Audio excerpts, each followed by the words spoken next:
Yes, there. Good morning, good morning, good morning. Welcome to take two of the Inglorious Pastords. We had a take one that was unsuccessful. We didn't get but 5 words in, so that was good. Right. It's more of our pattern to go 30 minutes into it With and, the sound.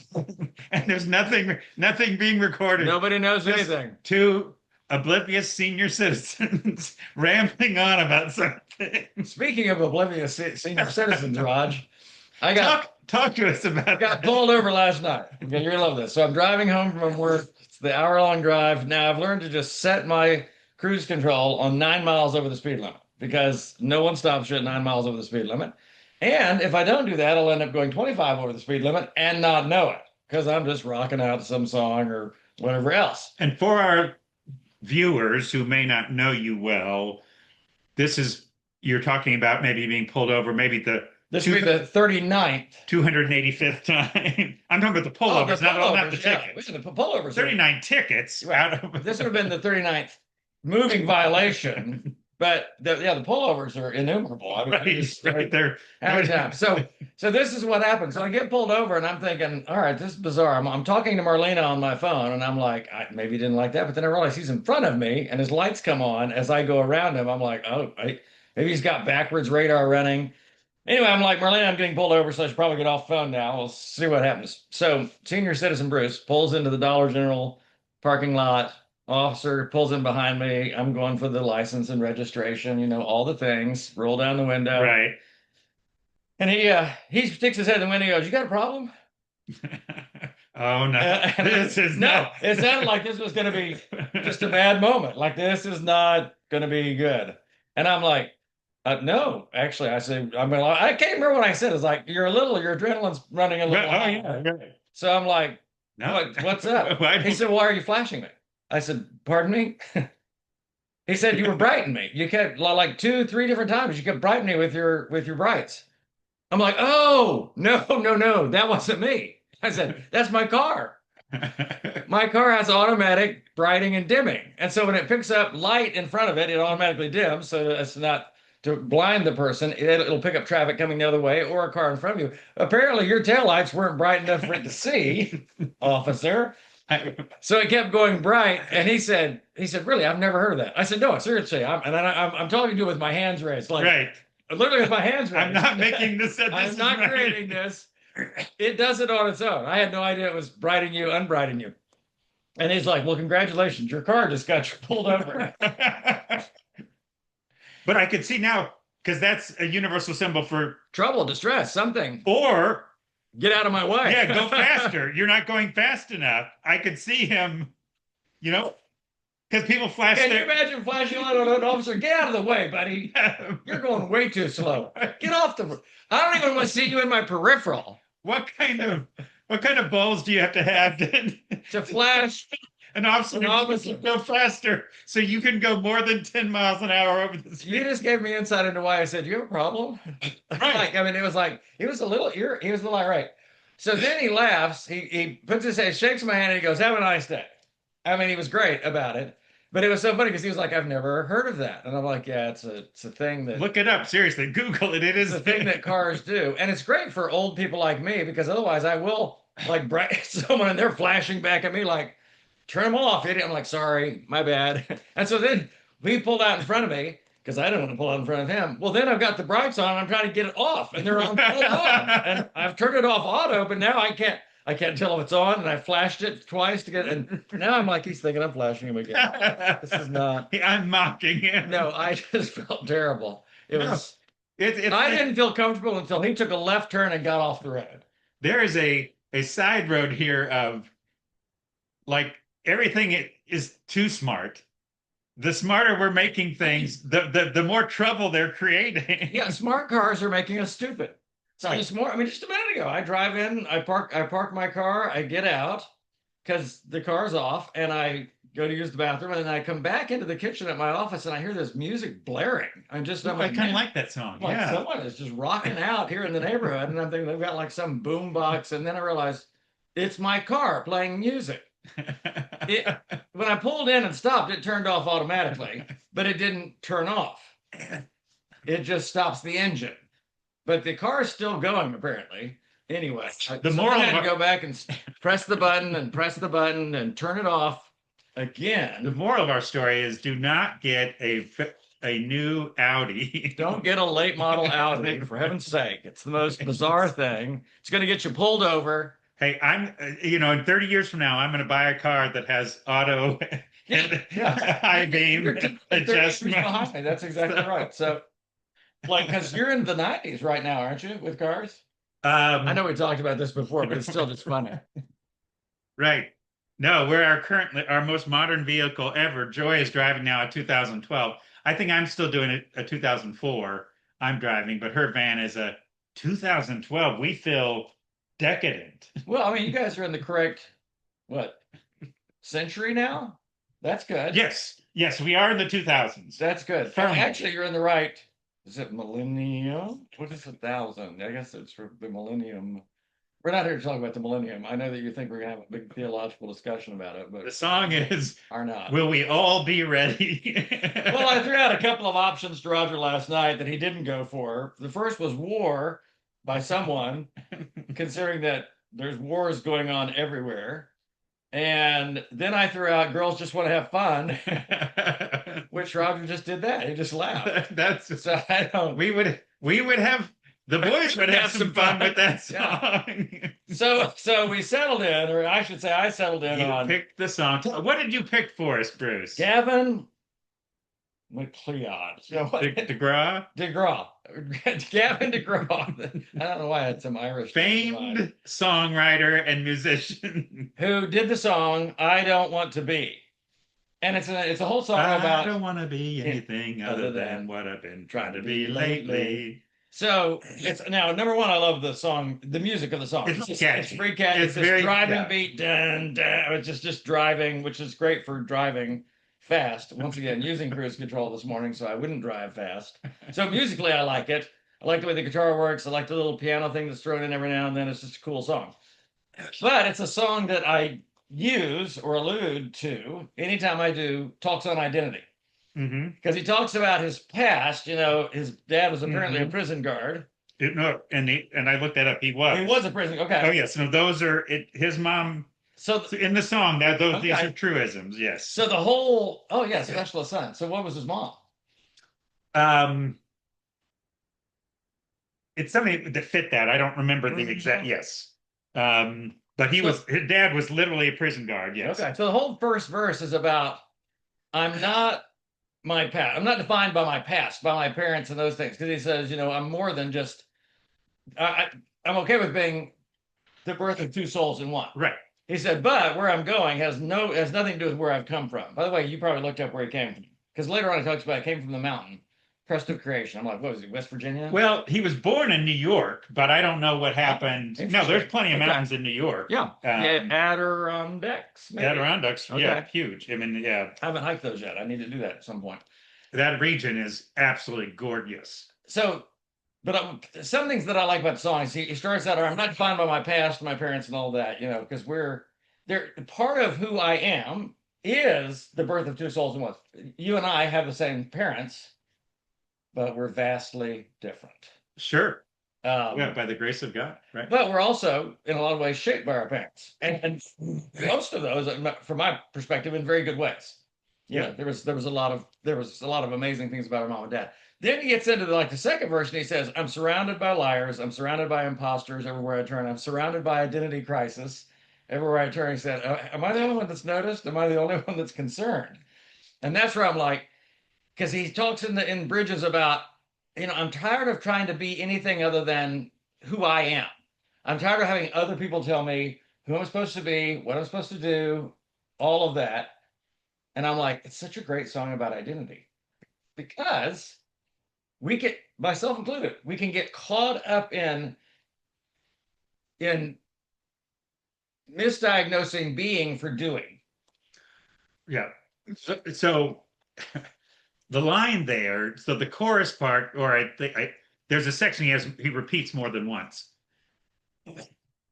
Something to I'm tired of going to a room Yeah. and trying to figure out who I'm supposed to be Yeah. What's my place and here? what's my so Yeah.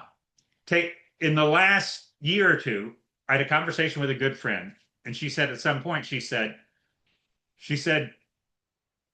Roger, so when I go in, she said, I find myself when I go into a room, I go into a setting, I read the room, and she said, I I feel the pull. What is that room? This particular group? And she said, you know the bad thing? She said, I'm really good at it. She said, Yeah. I'm a chameleon. She said, I have to fight. Yeah. I have to fight going in and adapting who I am to that room, to that particular group, and it'll be different, you know. So it was just a very fascinating, very Yeah. And I realize there's an importance to reading the room because I've seen people that can't, right, which is not good. It's almost like you don't understand the environment, like you're going to do something inappropriate because you right, can't read the room. But the room can't dictate who you are. It might dictate certain things that you do or don't do, right. like at a funeral. That's a room we're used to going into, and there's sort of some understood we don't do, although I've done most of them at funerals. Like get so tickled I can't stop laughing. It's a funeral and I'm shaking and my brother is next to me and he's shaking because we're just laughing. We can't stop. But But you get in that tricky line even there of what does it look like to be me in that room? Yes, I want to be sensitive to other people. Um, yeah, well, and so my family and Marlena's family have basically told me in no uncertain terms who they want me to be when I'm in the room. okay. Fun and funny. My Fun and funnier. Marlena's sisters have even told me at times, we don't like it when you're depressed. We don't like it when you're sad. It's like we just like you to be fun and up and Right. like so I sometimes feel like, oh, I'm going into the room with family. I need to be up. I need to be fun. I need to be, but you can't always be that. Now, typically I am fun. I'm an Enneagram 7. No, We're all yeah. about fun, so fun's good. But it's who am I really? And I realize part of what I like about the song is it's fine to look to other people for voice. When I want another voice, counsel, wisdom, I Right. think it's critical. But we can't look to them for validation. It's a subtle difference. It might even seem similar, but it's like I'm not looking to you to validate who I am as a person. I would love some input on this. But even that not validation thing says even if a person gives me input, it doesn't mean I'm necessarily going to take that input. Right. I'm just getting input. And so I don't need to be, they don't need to be offended if I don't, go on that council because their identity is not attached to whether I do that thing or not. So it was just something I was thinking about this morning, the difference between voice and validation. We need other voices speaking in our life, but we get into trouble when we start looking to others for validation. And I think it was funny. This song was written in 2003, Okay. came out in 2003, so 23 years ago. On the lead edge of this is one of the things very interesting what you said, and I'm actually going to get into something probably a little controversial here, Oh, great. but I think it's important to talk about because I think we've moved more into a culture where we are feeling we have to be validated by other people.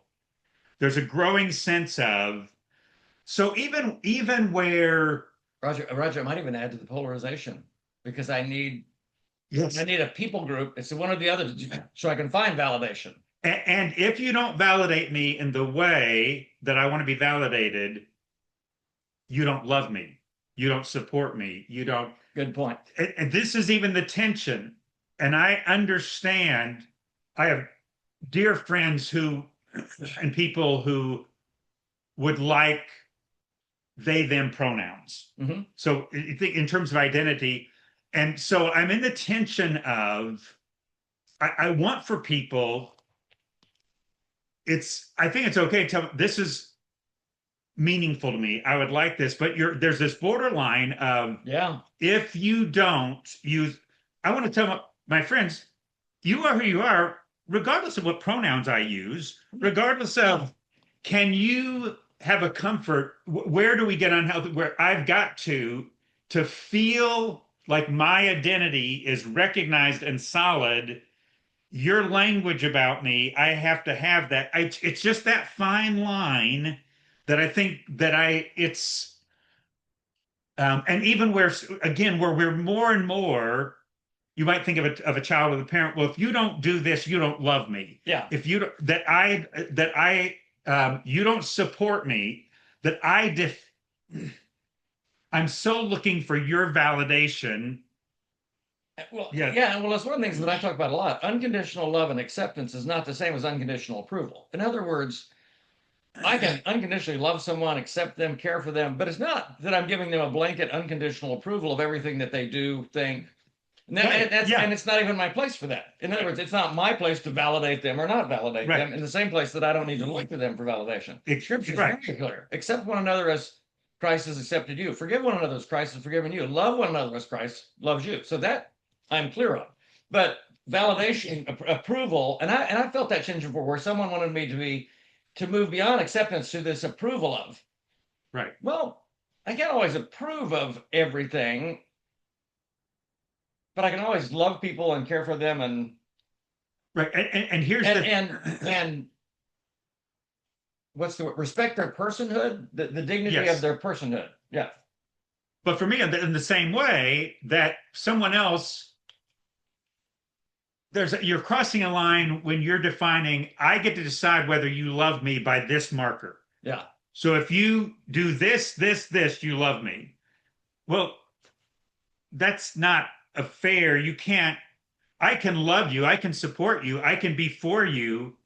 But if you're saying, even if a child saying to a parent, well, if you don't let me do this, you don't love me, or saying to a spouse, or you're not supporting me if you don't say this, or you, well, there's this fine line. I want to be sensitive, I want to be there for you, but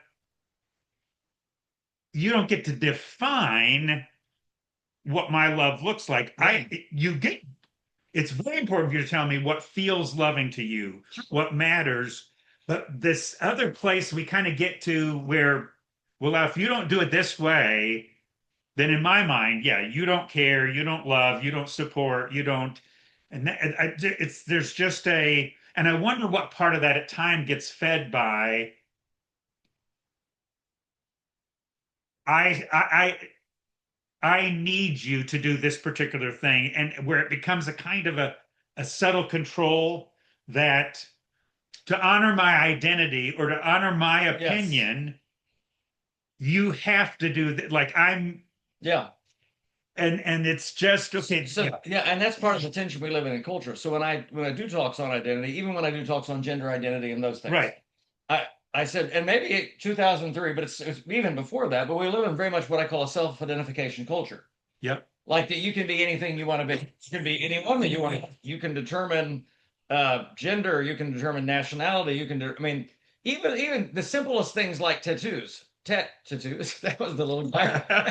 That was the little guy on Fantasy Island.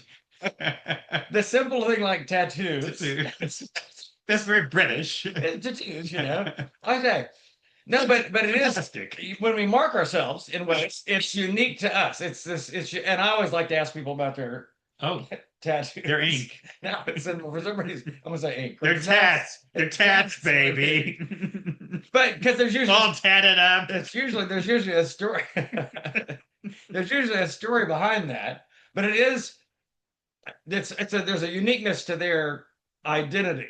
So and this is the thing I realized 2 weeks ago. This is something big. So I was out. Oh wow, okay. Well, Give it to I us. was out hiking on Catalina Island with some friends, and which is a whole beautiful, beautiful island. But I so hate you you. get some time to think about things. But one of the things I realized, and this could be controversial too, is I realized the crux of my theology, the crux of Bruce's theology, is basically twofold. It's the four Gospels, which I'm reading all the time, Yep. and it's Genesis 1 and 2. Okay.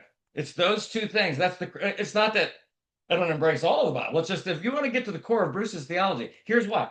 So in the Gospels, we're getting God who is on earth telling, speaking, it's like, so I know everything that Jesus says is just absolutely true. I mean, that's just, and Jesus says, remain in my words and remain in my love. Right. You're going to bear much fruit. Teach everything everything I've commanded you. Take that to the world. Yes. Take that to the world. Live it first. So you see, don't be the one that doesn't practice what you preach. Live it, but take it to the world.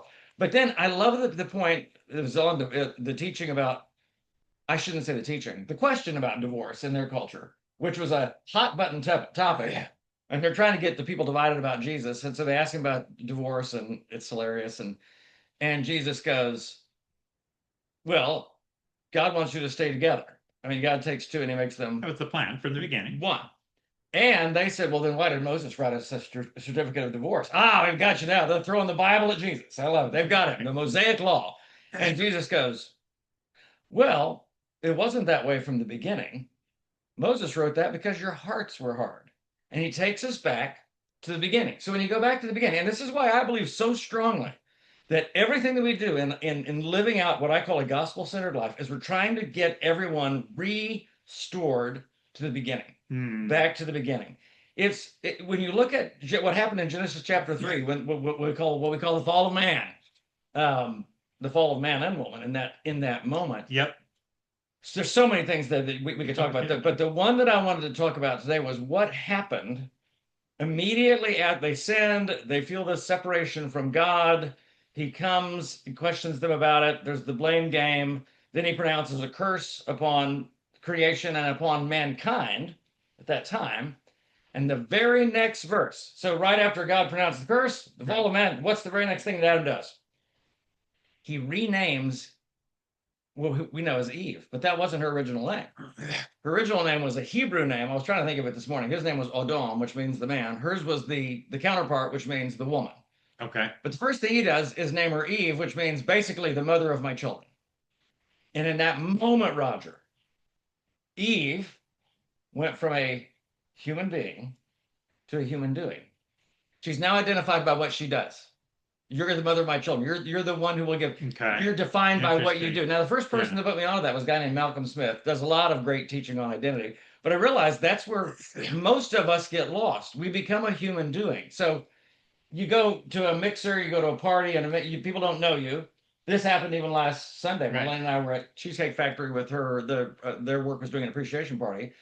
And after people know your name, they ask your name first. Who are you? I'm Bruce. This very next thing they ask, always, inevitably, what do you do? Because it would be odd to say, so what do you be? Tell me about your personhood. Tell me about your being. But because that's the second question, it's really easy to attack. There's a part of me that wants, I'm just gonna be honest, that wants to glorify what I do, like make it sound better than it is. Bruce, I'm going to tell you. So, like, I was watching a movie the other night. Classic example. This is great. Watching a movie.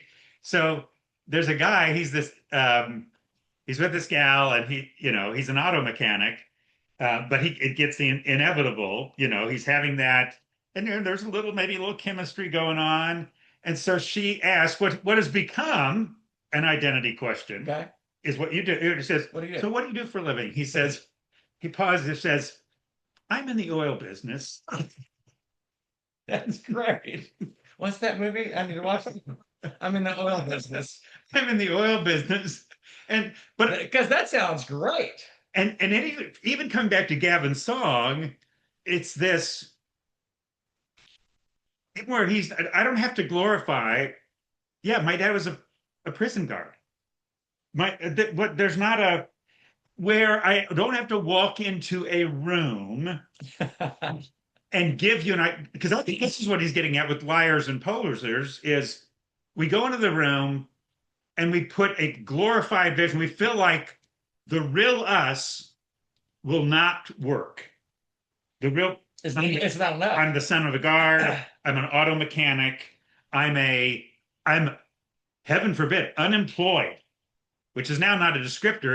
It's a label. It's an indictment. Right. It is not it's not a neutral label. Right. It is now a negative. It's a negative. So we don't want. But I realize again how much I felt I'm trying to fight. It's what John Ortberg of image management, right? I want you to think about me a certain way. I want to frame a thing, and it's exhausting. It's exhausting, and I think I do it more than you do it. I was thinking about this on the drive in. I think you're one of the most authentic people I have ever met. By that, I mean there's integrity. Integrity is you are the best. You are exactly who you present yourself to be. And you are one of the most Okay. comfortable people in your own skin I think that's true. that I have ever met. For better or worse. So, what's the secret, Roger? What's the secret of being Roger? That would be a great movie, Being Roger. Wait, now I will say, because Not the fruit of the Roger. We understand that to be bad. I want to see this movie that's come out about John Candy. Yeah, I've watched it. Okay. But I would say this, you know what grace has done? The grace of God has done. I like me. I I like me. Classic line out of Trains, Planes, and Automobiles. right. Planes, Trains, and Automobiles. And I realized I was thinking about this a couple of days ago that grace, when I come to believe that actually God likes me. No, he just loves. Right. God likes me. And that's a meaningful distinction because we saying from childhood, God, Jesus loves me. Right. I'm just not sure he likes me, and most of the time he's disapproved. Right. No, I see that askance look all the Why? What if the still is like Jesus likes me? Yes, I know. I mean, he's just great for people. it is a every now and then, Jesus loves to hang out with me. Yeah. every now and then, I'll have a I've told recently, I told my daughter, I like you. Just another time recently, I told my so wife, powerful. I like you. Yeah. That so I realize there's a but coming to you. So that's the secret to being yourself. You like yourself. Right. Which is a Which is a little bit what Degraw is arguing in the song. Every time I think about me, I have peace of mind. You like me. and even though, and literally this last week, I've talked to God about this. Even some of my weaknesses and struggles, I still like me. they're part of me. They're part of the story. I would not be the same. The part of me that I like has been shaped by the parts of me or parts of my story I don't like. Yeah. So And that have allowed you to be authentic. I mean, one of the things that I love about the way that you teach or when you speak, you're going to be real about your own story. You're going to talk about your own struggle. You're not above the struggle, speaking down to people that are in the struggle. You're just like, I am in the struggle with you. right. You're great. You're great with that. That's why people are always asking you to do that failure talk. You're great with I'm that. doing it again this week. And so if I'm doing it at an awards banquet, they thought I think it'd be ironic because not everyone's going to get an award. So some people are going to be there feeling like they failed. Right. So this talk that I do on failure, I call the upside of failure is failure will teach you things that success never will. Right. And so if you learn from those things, but so I was laughing about all my failures. I had another classic failure last week where I fell on the trail in Catalina Island, which was really bad for my knee. I'm literally wearing a knee brace this morning underneath my pants. And as the tour guide guy, the specialist, you want to be the strong out front, leading. You don't have a misstep like those peon falling on my butt. I actually fell on my knee. The backpack took the brunt of the fall, but my knee, my leg went up under me. But it's like literally like a 45-degree angle, like going downhill on loose rock. So it's like at some point you're gonna, but you jump up fast. Your adrenaline's running hot. You jump up fast. I'm good. I'm fine. And of course, you hope no one saw it, but then you realize everyone's behind you, so everyone saw it. No one missed that. No one missed it. Hey, I got it on film. That was great. And I don't know all that I learned from that failure, other than I was really glad I didn't fall forward. Because if you're on a 45-degree angle going downhill, you fall forward, you're going to go for a while. Right. I fell backwards and skidded to a halt, which was super helpful. On my knee, however. Well, one knee was buckled up under me. It's that whole ACL that the football players are constantly losing, particularly quarterbacks. It's not good. Oh, there was something else about that authenticity thing that I wanted to go further with. Anyway, I was just thinking, I feel bad now. Like, so on my birthday, I invited Roger and Joy to go to Connors, and I asked Roger to be someone. I said, Roger, you're going to have to wear slacks. He's like, what are slacks? You're talking like your parents. I'm like, all right, you're going to need to wear pants. Like your long hood shorts, that's just not going to work. Okay. It's Connors, for heaven's sake. This is an upscale place. Roger, to his credit, wore pants, and looked very nice. I was very Very pleased, dapper, very dapper. very dapper. Yeah, And by the way, my wife loves it when you ask me to be somebody else. I do that for Joy. I'm Right. like, hey, Joy, I'm gonna take one She's for the like that. team. I'm She's gonna. like, hey, like you, yeah, you look great. That's But that awesome. brings up but that also brings up a beautiful thing about the way of Christ. There are times where we defer to others, Of course. where That the is, Bruce yes. could be chooses not to be for the sake of my wife.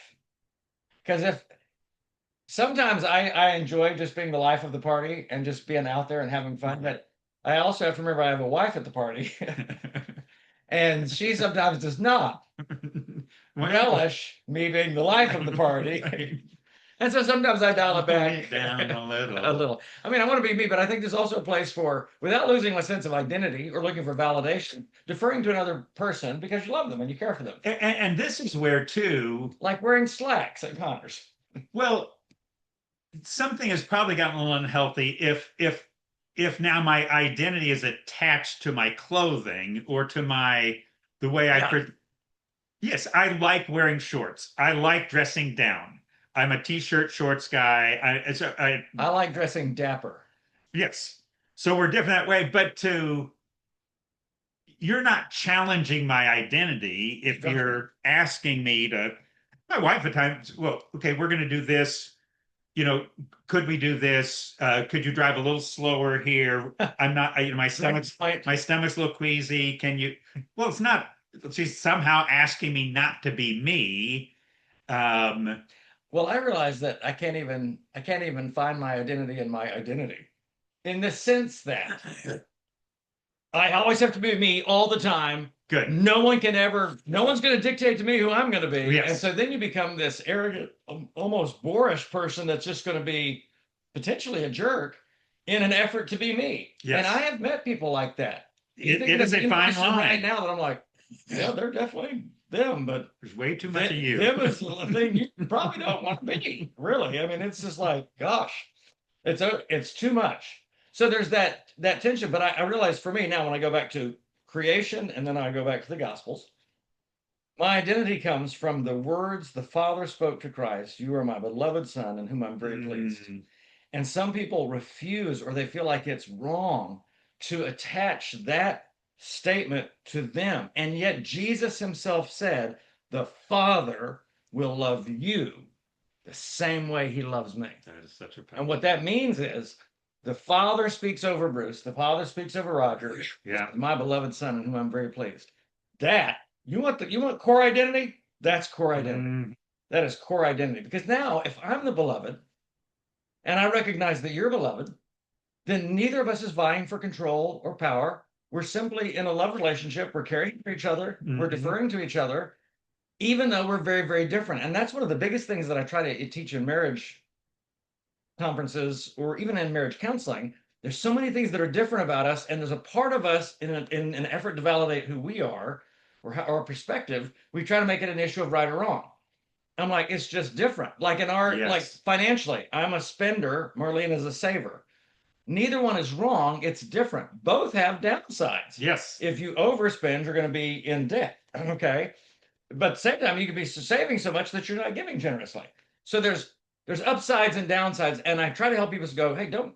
I was working with a pre-marriage couple yesterday. It's the first time I Okay. had met with them. But I'm like, you guys will be faced with this the rest of your married life, recognizing this is just a place that we're different. It's not right or wrong. Yeah. Your family may have done it this way.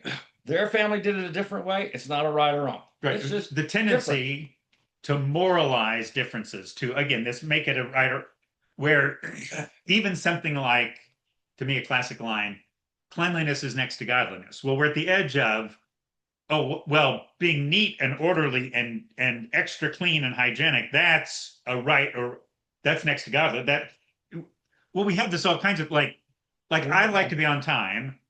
Um, my wife isn't Joy is not that's not like a she likes it, but she doesn't work toward it. Right. You know, it's not It's something, not like dictating her, it's not dictating her time.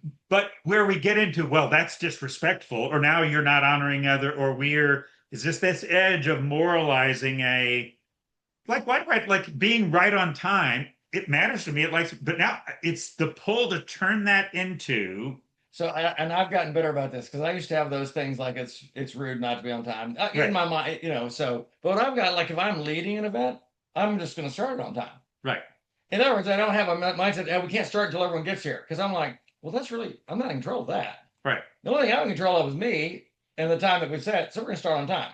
And I'm not going to look at people the way they come in Oh, late or kind of get. what was the comedian that talked about it? Oh, it was just, he just, it was so good. I can't remember if I shared it on the Pastords, but he said, you got two kinds of people in the world. You got people that are on time, and you got people that are not on time. He said, I don't understand it. He said, you've got an infinite number of hours, minutes, and seconds to be early. Infinite. He said, but you only got 1 second to be on time. After that, you're late. I don't get. He's just so at that point he's just doing a stand-up comedy, and two people walk in, and he goes, "I'm talking about you guys." It was great. I can't remember. It was just so funny. He's like, "In case you're wondering, I'm talking about you guys right now," and they're like, "Oh, so sorry." But you're right. We want to moralize that thing because it's important to us. Right.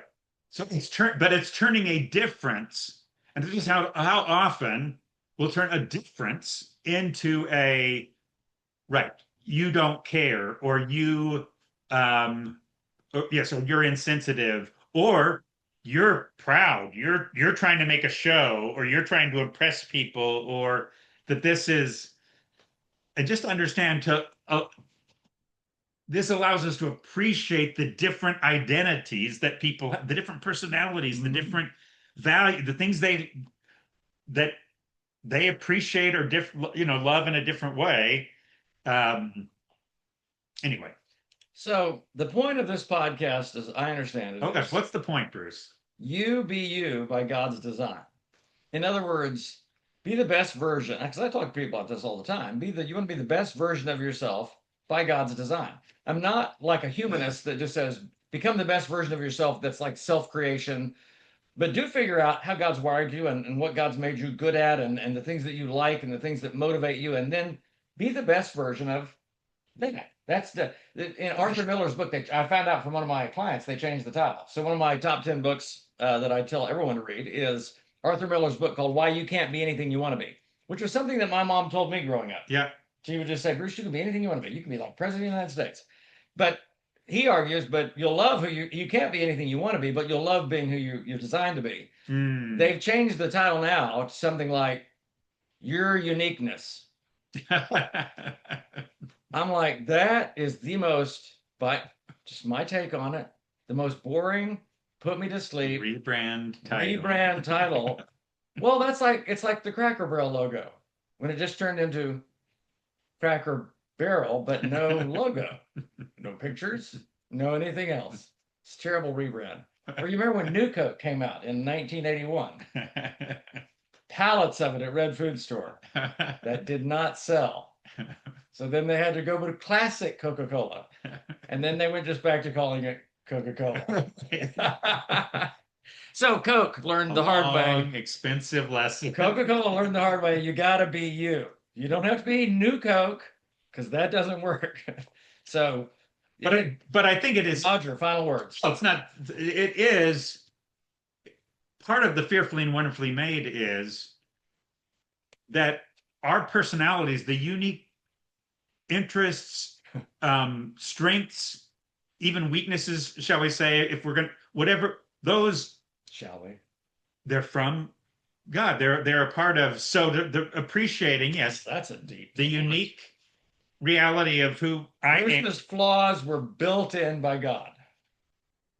Well, even I will say for sure, my propensities to flaw were built in. Wasn't that maybe you're exactly right. God's word to Moses? Who makes the blind? Who makes the deaf? Yeah, good point. That is a part of the story. Anyway, so yeah, appreciating the unique way that people are. So both appreciating who I am and stop trying to make everybody else. It's either way, not trying to be like everybody else or to be liked. Turn everybody else into me. Yeah. And the thing, otherwise, if you like yourself, You don't have to make others like you. Yeah. You don't feel that compulsion. I will say this: if you like yourself, you're more likely to be liked. I think that's true. I mean, Yes. there is a You tend to be more likelihood likable. like a bull Right. when you like yourself. But Right. if you're very insecure about who you are, it makes other people feel, is this safe to say? I don't, And this insecurity is I won't put the real me out there, or I'll try and make you look more like me, or I'll try and pressure you to be a thing yeah, that makes me more comfortable. yeah. No, There's so much more we could talk about here. I was there just it thinking is. about times that I will actually exaggerate who I am. Of I mean, course. in other words, I'm being a little over the top. I'm in the oil business. Oh, I'm in the oil business. That's so good. Bruce, what do you do? I'm in the international diplomacy business. I visit other nations and diplomats. They're like, you're an idiot, clearly. So we know that's I not don't what you understand do. anything you're saying, so it's very You impressive. must work for the government. Well, until next week, the Pastards are going away this weekend to the Eye of the Eagle Retreat Center to do some pastoring and processing and praying with friends. It's going to be a great time. And Roger will pick a song for next week. All right, I'm working on it already. We love you so much. I have an idea. Oh, that's better than not, I suppose.